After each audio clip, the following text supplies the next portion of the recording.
G'day everyone, welcome back. This is the first case study on my channel, and hopefully it'll be pretty interesting. So today we'll be focusing on the topic of what's called affective blindsight. Now this, as we'll describe later, is a phenomenon where a fully blind person, visually blind person, will still be able to recognise visual stimuli even though they have no proper capability of even seeing it. So we're going to go into two case studies here that I'll get into, and yeah, hopefully it's interesting. So let's go. So first I'd just like to give you a quick rundown of what we're going to be going through. So first we'll be looking at just the basic information about the occipital lobe at the back of the brain, which is mainly used for visual processing. And then we're going to go into exactly what affective blindsight is. And then we're going to use this foundational information in order to talk about our two case studies that we'll be going pretty in depth into. So, yeah. So I briefly touched on the concepts within the occipital lobe in the anatomy of the brain video, but we'll just run through it again just so we're aware of everything. So it's mainly used for visual processing, specifically within the primary visual cortex. So recognizing distances, spatial visualization, and just generally being able to see all occur within this part of the brain. It's also very interestingly used in visual imagination. So when someone visualizes a room or the face of their loved ones or any of this, is shown that the primary visual cortex is very well activated, just like it would be if you were looking at any other visual stimuli in the real world. Also interesting to note is that tactile information, so things regarding the sense of touch, this lobe is utilised for blind people. So instead of seeing things, this lobe is then transferred over to tactile sensations. And when reading Braille, this area of the brain is activated for blind people. And now for the most important and interesting concept within this video is that of affective blindsight.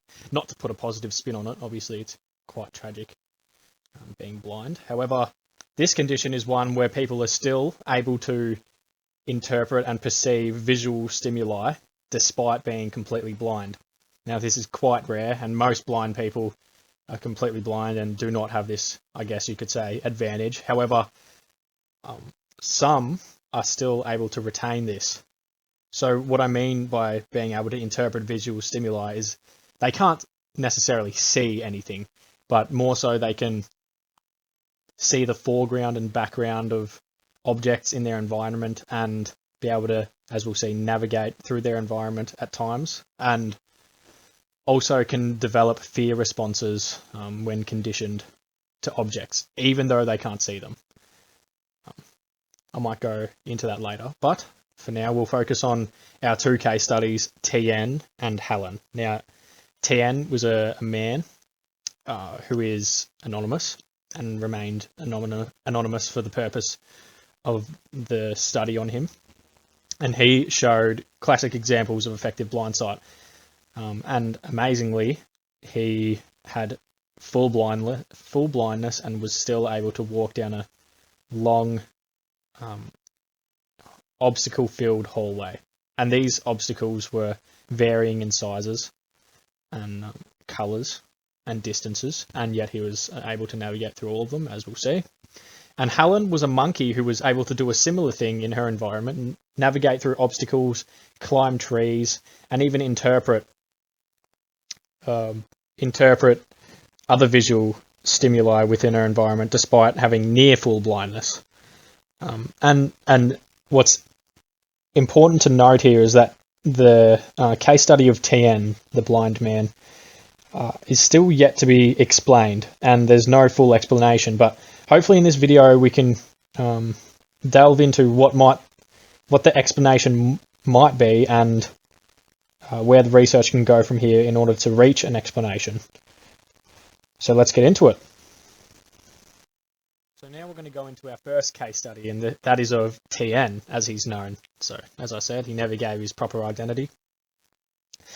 So basically, he sadly suffered from a stroke which destroyed one of the visual cortices in his occipital lobe, which reduced his eyesight to half, and then soon after, sadly suffered another stroke, coincidentally, which happened to destroy the other side of his visual cortex. So he was left with full, what we call, cortical blindness. Now, cortical blindness is basically blindness as a result of brain damage rather than the eyes themselves, if that makes sense. Now, so very, very sad condition. And he was known to be fully blind by experimenters who tested for light perception and stimuli perception. He couldn't really see anything and claimed that he could see absolutely nothing. Except it's interesting to note, one of the first tests done on him, it revealed that he could pretty accurately tell whether at what angle a bar was, whether it was horizontal or vertical. Wasn't said in the study how far away it was from his eyes, but he could tell within 25 degrees what angle a bar was, even though he could not see it, which is quite interesting. But most importantly, he got taken in for this experiment, and he was quite apprehensive at first because they wanted him to walk down an obstacle-filled hallway. And apparently he was very, very nervous and, as I said, did not want to participate in this. But they promised him that although they can't give him any assistance, they will stop him from hurting himself if that's what's going to happen. So he finally agreed. And what is absolutely amazing about this is he was able to navigate the whole obstacle-filled hallway despite having full blindness, as we'll see in this next video that I'll play in a second. And I would just like to note before we play this video that it is not exactly known how he had this ability, and research is still trying to figure out how affective blindsight specifically works in the brain. And this is an absolutely incredible demonstration of it. So here we go.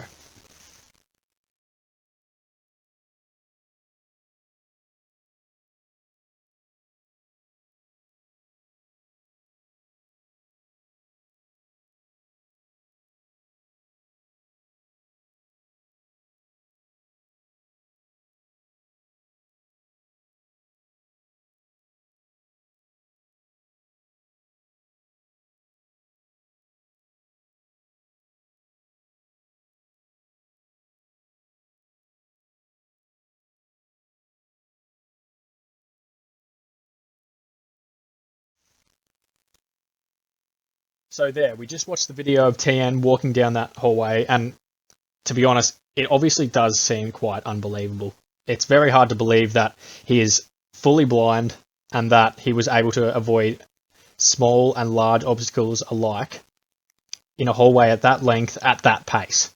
Quite unbelievable. However, it is important to stress here that this study and video was published in a very distinguished scientific journal, which is called Nature. And I'll leave the reference for you all in the description of this video, but it is not faked. That is important. But what is also important is that there is no known explanation for this behaviour, as I said before. So that begs the question, how did he do it? And although there is no direct explanation, it is possible to sort of generalise theories from other similar experiments and studies. And one of those case studies that I would like to delve into for a while was on the topic of a monkey called Helen.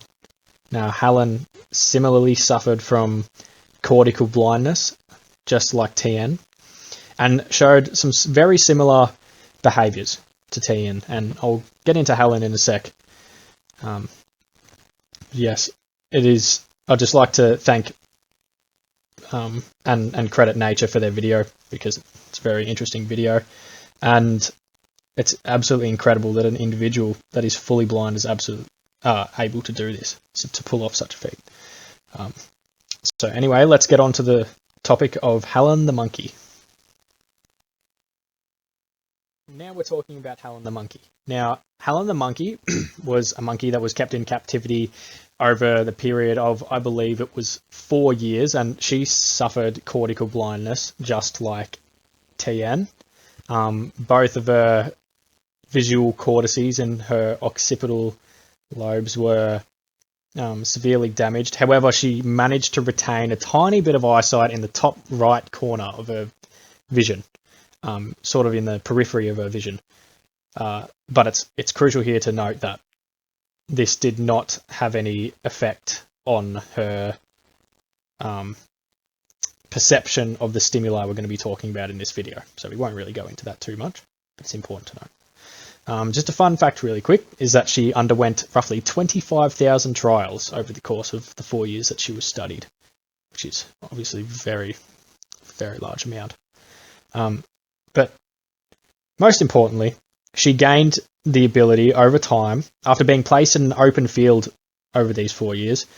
She started off very clumsy, but over time, she was able to figure out her surroundings and climb up trees and avoid obstacles.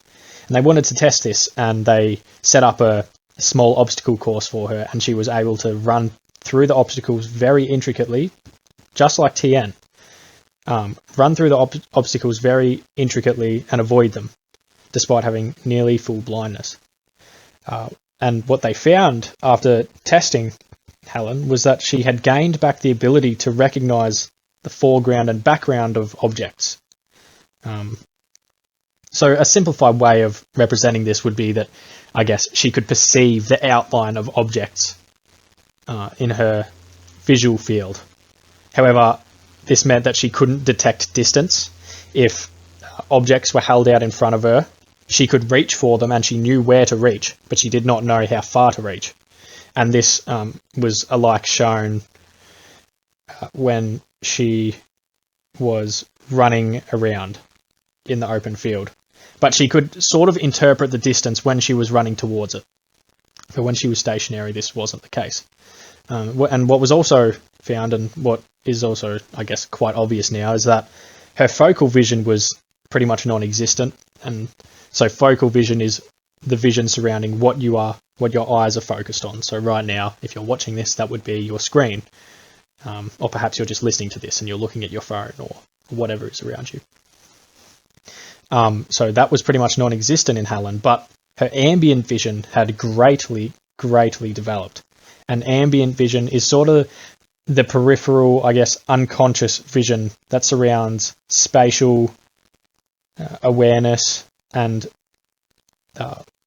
measuring objects in the visual field. And this had developed greatly in Helen. And this relates to TN, as she was able to similarly avoid obstacles despite being pretty much fully blind, as I said, except for the top right. And this sort of gives a bit of an insight into how TN may have avoided these obstacles in his path. Again, that video is quite unbelievable, but there have been several monkeys, not just Helen. Helen is probably the most extraordinary example. There have been several monkeys that have been studied that have been able to show effective blindsight, just like Helen and like TN. And the theories that have come out of these studies might be crucial and might be key in unlocking the explanation behind TN's extraordinary behaviour. But for now, it is unfortunately up in the air, and this is something that much research hopefully will go into in the future. But it is possible that TN was able to see the foreground and background of objects in his visual field. I'm not sure if they did tests on that, but as I said, there was no known brain activity in his visual cortices when visual stimuli was presented to him. So there's no evidence of that. So hopefully Helen's example has kind of given us a greater perspective on how blind creatures can still manage to find their way around their world, despite not having the simple but extraordinary behavioural capability of eyesight, something we all obviously take for granted when we hear about cases like these. But yeah, hopefully it's given us a greater perspective on affective blindsight and what TN might have been going through and what he might have been perceiving. However, we will never know until more studies are done. Anyway, guys, thank you so much for watching. Hopefully you learnt something here. There are a few times where I mumbled and probably jumbled up my words, and I'm really apologetic for that. But yeah, hopefully you learned something and you know a bit more about the occipital lobe, and you know what affective blindsight is and how extraordinary it is.